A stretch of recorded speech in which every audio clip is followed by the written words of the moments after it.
Hello everyone, welcome back to the channel. In this video, I'm going to show you how to fix iPhone apps stuck on waiting and loading during downloading and installation.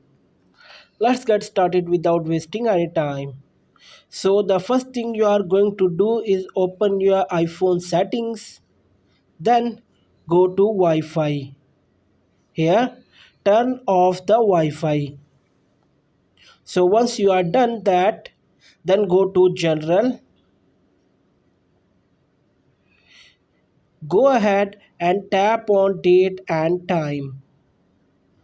Here, make sure set automatically is disabled. Tap on date and select your current month and year.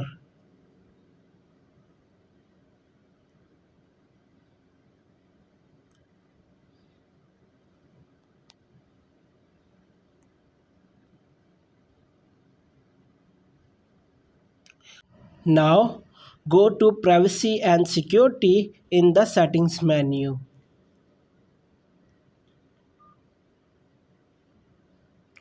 Tap on location services and turn it on. Now go back to Wi-Fi and also turn on the Wi-Fi. Once you have done that, go back to the home screen and install the application that was not installing. So guys, you can see that the application is getting installed. This is a very simple method that you can try to solve the app waiting and loading problem in your iPhone. That's it.